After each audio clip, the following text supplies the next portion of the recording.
Hello friends, स्वागत है आपका आपके अपने यूट्यूब चैनल डीएनयू की टीच में। फ्रेंड्स, मैं आपको बताने वाला हूं इस वीडियो में क्लास 10 साइंस के आपको चैप्टर 6 के आईएमपी क्वेश्चन। ठीक है। तो फ्रेंड, इससे पहले मैंने वीडियो अपलोड कर दी आईएमपी क्वेश्चंस की। आप उस वीडियो को देख सकते हैं। ठीक है। तो फ्रेंड्स, मैं उसके लिंक वीडियो डिस्क्रिप्शन में दे दूँगा, आप वहाँ से देख सकते हैं। फ्रेंड्स, इससे पहले मैंने चैप्टर 1 से चैप्टर 5 तक भी आईएमपी क्वेश्चन इस चैनल पर डाल दिए हैं क्लास 10 साइंस के।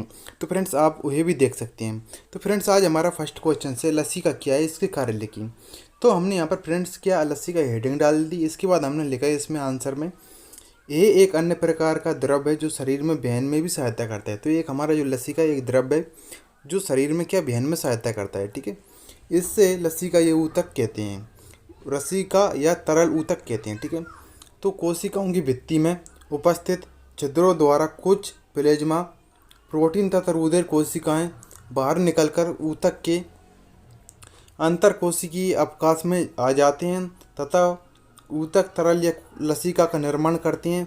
रुधिर के प्लाज्मा की तरह ही है, लेकिन यह रंगीन तथा इसमें अधिक मात्रा में प्रोटीन है। ठीक है। तो ये क्या है, रुधिर के प्लाज्मा की तरह ही, लेकिन इसमें क्या रंगीन तथा इसमें अधिक मात्रा में प्रोटीन है। ठीक है। तो लसिका अंतर कोशिकीय अवकाश से लसिका केशिकाओं में चला जाता है, जो आपस में मिलकर बड़ी लसिका वाहिका बनाती हैं। ठीक है। तो हमारे लसिका अंतर कोशिकीय अवकाश से लसिका केशिकाओं में चला जाता है, जो आपस में मिलकर बड़ी लसिका वाहिका को बनाती हैं। ठीक है। और अंत में बड़ी शिरा में खुलती हैं। हमारे शरीर में रक्ताभिसरण केश वाहिनियों से होते समय रक्त का कुछ द्रव पदार्थ के केश वाहिनियों से गिरता रहता है और विभिन्न ऊतकों में तथा उसके आसपास फैलता जाता है। ये रस लसिका कहलाता है। ठीक है। तो फ्रेंड्स, ये हमारा इसका आंसर हो चुका है। तो फ्रेंड्स, अब इसमें क्या पूछा था, इसके कार्य भी पूछा था। ठीक है। तो ये हम क्वेश्चंस बता देता हूँ। तो लसिका क्या है, इसके कार्य लिखे। ठीक है। तो हमारे इसके कार्य क्या हैं, तो हम वो जान लेते हैं।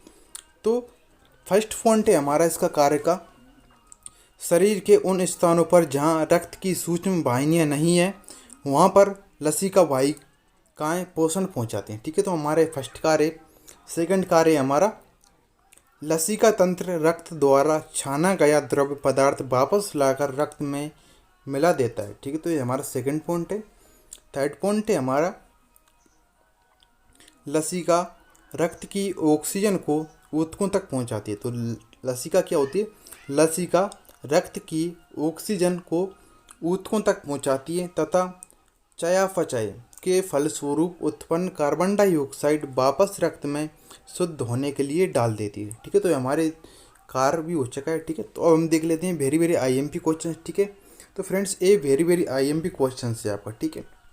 तो आप इस क्वेश्चन को अच्छी तरीके से याद कर लें। ठीक है। तो फ्रेंड्स, हमारा क्वेश्चन क्या है, तो धमनी और शिरा में अंतर बताइए। तो धमनी और शिरा में हमारा अंतर का ये क्वेश्चन है। ठीक है। तो हमने आंसर में क्या लिख दिया, धमनी और शिरा में अंतर। ठीक है। तो ये हमारी हेडिंग हो चुकी है एक प्रकार से। तो अब सबसे पहले हम क्या देख लेते हैं, धमनी। ठीक है। धमनी का हमारा फर्स्ट पॉइंट है, धमनियाँ शुद्ध रक्त को हृदय से शरीर के विभिन्न भागों तक ले जाती हैं। धमनियाँ शुद्ध रक्त को हृदय से शरीर के विभिन्न भागों तक ले जाती हैं। सेकंड पॉइंट है हमारा, ये त्वचा के नीचे गहराई में स्थिर होती हैं। तो ये धमनियाँ होती हैं जो त्वचा के नीचे क्या गहराई में स्थिर होती हैं। ठीक है। थर्ड पॉइंट है हमारा, इनकी दीवारें मोटी होती हैं। इनकी दीवारें मोटी होती हैं एवं इनके कपाट नहीं पाए जाते। इनमें कपाट नहीं पाए जाते। तो इनकी दीवारें मोटी होती हैं एवं इनमें कपाट नहीं पाए जाते हैं। ठीक है। हमारा फोर्थ पॉइंट है इसका, पल्मोनरी धमनी को छोड़कर शेष सभी धमनियाँ ऑक्सीजनित रक्त का संवहन करती हैं। तो पल्मोनरी धमनी को छोड़कर शेष सभी धमनियाँ ऑक्सीजनित रक्त का संवहन करती हैं। ठीक है।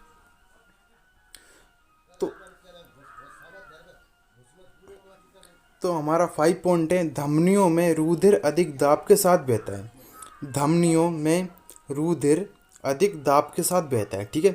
तो फ्रेंड्स, जो आपका क्वेश्चन है धमनी और शिरा में अंतर। ठीक है।